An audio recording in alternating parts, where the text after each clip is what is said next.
Hello दोस्तों, मैं वसंत। दोस्तों, हम सबने बचपने में एक कहानी सुनी है। या तो हमारे माता पिता ने, या फिर शिक्षक ने, या फिर कोई रिश्तेदार ने हमें वो कहानी बताई है, या फिर हमने किसी किताब में पढ़ी है। उस कहानी का शीर्षक है टोपी वाला।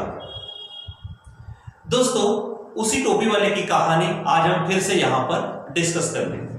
तो चलो दोस्तों, ये कहानी हम देखते हैं। बहुत साल पहले किसी गांव में एक टोपी वाला रहता था। अब टोपी वाला इसलिए क्योंकि वो टोपियां बेचता था। हाँ, साथ में बाकी चीजें भी बेचता था, रुमाल है, दुपट्टे है, बाकी और भी चीजें इस तरह से आप ले सकते थे, लेकिन ज्यादातर वो टोपियां बेचा करता था। इसलिए वो फेमस हो गया था टोपी वाले के नाम से।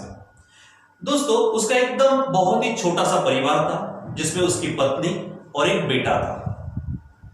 दोस्तों, एक दिन दुपकाली की बात है कि वही वो टोपियां और कुछ और चीजें बेचने के लिए दूसरे गांव बाजार में जा रहा था। याद रखिए, बात थी हमारी दुपकाली की। और जैसे वो अपने गांव से दूसरे गांव में जाता था, ठीक है, तो रास्ते में उसको एक आम का पेड़ भी लगता था, जहां एक बाजू में छोटा सा कुआं था जिसमें पानी रहता था। बाजू में बाल्टी भरी रहती थी, ताकि जो भी राहगीर वहां से जाते हैं, ठीक है, तो वो थोड़ी देर के लिए उस पेड़ की छांव के नीचे आराम कर सकते, और अगर उन्हें प्यास लगती है तो वो पानी से, कुएं के पानी से अपने प्यास भी बुझाकर आगे के गांव में जा सकते हैं। दोस्तों, तो ऐसे जब वो टोपी वाला जाने लगा तो वो उस पेड़ के पास में आ गया। वहां थोड़ा रुका हो। वहां पर रुकने के बाद में उसके पास जो गठरी थी, जिसमें टोपियां और भी बाकी की चीजें थी, वो उसमें साइड में रख दी, और उसने जो भी खाने की चीजें थोड़ी ली होगी, वो उसने थोड़ा वहां पर खाना खाया, कुएं से पानी निकालकर थोड़ा पानी पिया। उसके बाद में क्योंकि थोड़ा समय था जाने के लिए, तो उसने सोचा कि मैं थोड़ा यहाँ पर इस पेड़ के नीचे आराम कर लूं। तो दोस्तों, उन्होंने क्या किया कि वो गठरी बाजू में रख दी और वहां पे थोड़ा लेट गए। लेकिन लेटने के बाद में उनकी आंख लग गई, और कुछ समय के बाद वो जब उठे तो वहां वो देखते हैं कि उनके गठरी से हर एक चीज इधर उधर फैली हुई है, और वहां पे उस गठरी में से टोपियां गायब है। अब दोस्तों, वो अपनी टोपियों को इधर उधर देखने लगा। वो देखता यहां वहां तो टोपियां है ही नहीं, रुमाल इधर उधर पड़े हैं, बाकी की चीजें इधर उधर फैली हुई है, लेकिन सिर्फ और सिर्फ टोपियां गायब है। तो इधर उधर देखने के बाद भी जब उसे नहीं दिखी, तो फिर आखिर में उसका ध्यान पेड़ पर गया, उस आम के पेड़ पर गया। दोस्तों, उस आम के पेड़ पर बंदर थे। और क्योंकि हमें मालूम है, जो बंदर होते हैं ना, वो बड़े नकलची होते हैं। जैसा हम करेंगे वैसा ही वो करते हैं, ठीक है। यानी हमारी नकल करने में अगर एक्सपर्ट है तो माना जाता कि वो हमारे बंदर होते हैं। सो दोस्तों, हुआ क्या कि ये जो टोपी वाला था, वैसे नाम से तो फेमस था क्योंकि वो टोपियां बेचता था, लेकिन पुराने लोग खुद भी टोपियां पहनते थे। तो इसने टोपियां पहनी हुई थी, तो इसको कॉपी करे समान उन बंदरों ने भी उसकी गठरी से टोपियां निकालकर अपने सर पर पहन ली थी। सो वो टोपी वाला जब देखता है कि उसकी टोपियां जितनी भी पेड़ पर बंदर है उन सब ने पहनी हुई है, अब इसको विचार आया कि इन बंदरों से वो टोपियां वापस कैसे ली जाए। तो इन्होंने क्या किया, टोपी वाले ने एक पत्थर उठाया और मारने की कोशिश की। लेकिन मैंने कहा है, बंदर नकलची होते हैं। जैसे इन्होंने उनको पत्थर मारा, तो बंदरों ने जो छोटे छोटे आम लगे थे वो आम फेंककर इसको मारा। वो इधर उधर होने लगा ताकि उसका आम ना लगे। ये थोड़ा परेशान हो गया कि अब करे तो क्या करे, हैरान हो गया, और आखिर में सर पर हाथ रखकर वो नीचे बैठ गया। और दोस्तों, जब कभी हम टेंशन में आ जाते हैं तो जनरली हमारी टेंडेंसी है कि जो चीजें हैं जनरली हम ऐसे रख देते हैं और हाथ धरे बैठ जाते हैं। तो टोपी वाले ने भी वही किया। वो सर पर हाथ रखकर टोपी को नीचे फेंक दी और बैठ गया। देखते तो देखते क्या, जैसे ही टोपी वाले ने अपनी टोपी निकाल कर नीचे फेंक दी, पेड़ पर जितने भी बंदर थे उन सभी बंदरों ने अपनी अपनी टोपियां भी नीचे फेंक दी, क्योंकि बंदर हमारे नकलची होते हैं। और ये देखकर टोपी वाला खुश हो गया। उसने फटाफट क्या किया, पूरी टोपियों को जमा कर लिया और फिर से गठरी बांधकर बाजार करने के लिए दूसरे गांव चला गया। और फिर बाजार वगैरह कर शाम को वो वापस लौटा, अपने बच्चों के लिए कुछ खाने पीने की चीजें भी ले आया। और घर आने के बाद में, थोड़ा फ्रेश होने के बाद में, वो दोनों तीनों लोग शाम के खाना खाने के लिए बैठे। और जनरली हर घर में ये होता है कि हम थोड़ा खाना खाने के समय एक परिवार पूरा साथ में आता है और एक दूसरे से बातचीत करते हुए खाना वगैरह खाते हैं। तो ऐसा ही उस दिन टोपी वाले के यहाँ पर भी हुआ और टोपी वाले ने उसके साथ जो घटा वो पूरी दिन की वारदात अपने बच्चे और बीवी को, पत्नी को सुनाई और उसमें से एक सीख भी अपने बच्चे को दे दी कि बच्चे भविष्य में अगर समझो आपके साथ अगर ऐसा होता है, ठीक है, अगर मान लीजिए कि ऐसा है जो आज मेरे साथ हुआ, वैसे चांसेस तो कम है, लेकिन अगर आपके साथ अगर ऐसा होता है तो आपको ज्यादा मशक्कत मेहनत करने की जरूरत नहीं है, सीधी अपने सर से टोपी निकाल फेंक देना। बंदर भी अपनी अपनी टोपियां निकाल कर फेंक देंगे, यानी हमें ज्यादा परेशान होने की जरूरत नहीं है। तो दोस्तों इस तरह से ये कहानी थी, एक सीख मिलती है कि बच्चे को जो सीख दी गई है टोपी वाले द्वारा कि अगर ऐसी परिस्थिति में अगर हम आते हैं, टोपी की बात करते हैं, हमने निकाल कर फेंक देना है, तो बंदर भी नकलचे होने के कारण अपनी अपनी टोपियां फेंक देंगे, ठीक है, और फिर वो खाना ना खाकर सो गए। दोस्तों अब यहां से थोड़ा हम आगे बढ़ने की कोशिश करते हैं।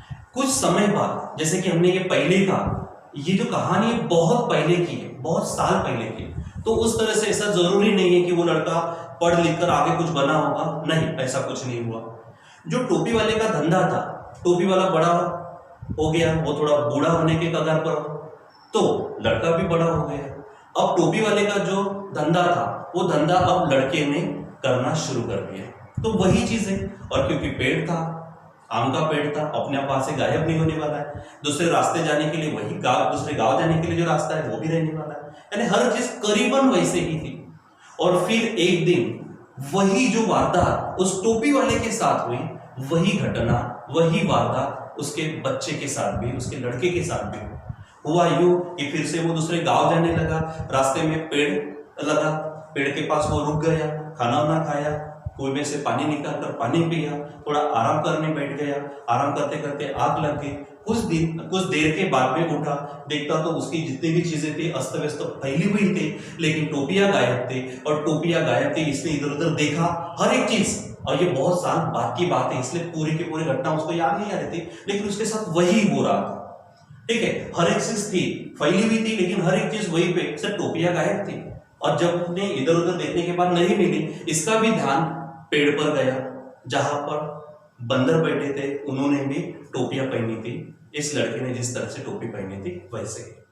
अब ये भी परेशान हो गया, क्योंकि उसके पिताजी ने जो चीज उसको सिखाई थी, समझाई थी, सीख दी थी, वो शायद उस दिन उसको पट से याद नहीं है। तो इसने भी पत्थर मारने की कोशिश की, तो बंदर ने वहां पे आम निकाले और आम मारने की कोशिश की, ठीक है, इसको आम लगे तो इधर उधर होने लगा, ठीक है। सो फिर कुछ देर के बाद में फिर उसके दिमाग में आया, अरे ये किस्सा, ये जो वारदात घटी है, ये तो मेरे पिताजी के साथ भी हुई थी, ऐसी चीजें हुई थी। तो वहां उन्होंने एक सीख दी थी कि अगर कोई ऐसी घटना हमारे साथ घटती है तो ज्यादा टेंशन लेने की जरूरत नहीं है, सीधा करना क्या है, अपनी टोपी उतारकर नीचे फेंक देनी है, और बंदर भी अपनी अपनी टोपियां फेंक देंगे। सो ये उसने आइडिया निकाली और अपने सर से जो टोपी थी उसको निकालकर फेंक दिया।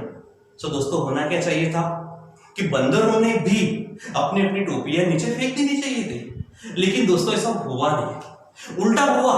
एक बंदर फिर नीचे आया और वो टोपी भी लेकर भाग गया। हाँ, वो टोपी लेकर भाग गया, ठीक है। अब ये ज्यादा परेशान हुआ क्योंकि जो टोपी थी वो भी चली गई। अब इसका माथा खनका कि भाई जो वारदात मेरे पिताजी के साथ हुई थी वैसे तो मैंने किया, फिर ऐसा क्या हुआ कि बंदरों ने अपनी टोपियां न फेंकते हुए जो टोपी मैंने फेंकी थी उसको भी उठाकर लेके गए। तो इसको गुस्सा आया, इसने वहां पे एक जो थोड़ा सा बूढ़े टाइप का बंदर था, कुछ अलग छोटे मोटे बंदर थे, ठीक है, इसने बंदरों से बातचीत करना शुरू कर दी कि हे बंदर, कुछ साल पहले ऐसी ही घटना मेरे पिताजी के साथ घटी थी, तो उन्होंने कहा था मुझको क्या कि अगर ऐसा होता है तो अपनी टोपी उतारकर फेंक देना, बंदर भी फेंक देंगे। तो जब मैंने अपनी टोपी उतारकर फेंक दी तो आपने अपनी टोपियां फेंकने के एवज में मेरी भी टोपी उठाकर लेके गए, ये तो अन्याय है, ये तो पाप, ऐसा नहीं होना चाहिए था। तो उसमें से एक बंदर टोपी वाले से कहता है, अरे मूर्ख, अगर तुम्हारे पिताजी ने तुम्हें ये किस्सा बताई थी तो वो जो किस्सा घटी थी ये हमारे बूढ़े पिताजी के साथ घटी थी। तो जब तुम्हारे पिताजी ने तुमको सीख दी थी कि अगर ऐसा हो तो टोपी उतार कर फेंक देना, तो मेरे भाई हमारे पिताजी ने हमको सीख दी थी कि अगर इंसान ऐसा करता है तो क्या करना, टोपियां फेंकना नहीं, वो टोपी भी उठाकर लेके जाना। वही तो हमने किया। क्या तुम्हारे पिताजी है, क्या हमारे पिताजी नहीं है? तो तुमको सीख मिली तो हमको भी तो सीख दी गई ना। तो यही चीज होती है दोस्तों, हम जो सीखते हैं हम उसे कभी कभी जीवन में उतारने की कोशिश भी करते हैं। बस यहाँ के थोड़ा सा एक ट्विस्ट बोलेंगे। ये जो कुछ घटना हुई थी पिताजी के साथ, वो कई साल पहले हुई थी, और कुछ साल के बाद में जब लड़के के साथ वैसी घटना हुई, चीजें तो बदलती है ना दोस्तों।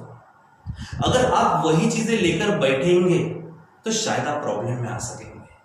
दोस्तों जरूरी है कि हमने वक्त के साथ बदलना चाहिए, हमारे थोड़े विचारों में बदलाव लाना चाहिए, हमारे आचार में बदलाव लाना चाहिए, हमारे एक्शन में बदलाव लाना चाहिए, क्योंकि बदलाव ये प्रकृति का नियम है दोस्तों।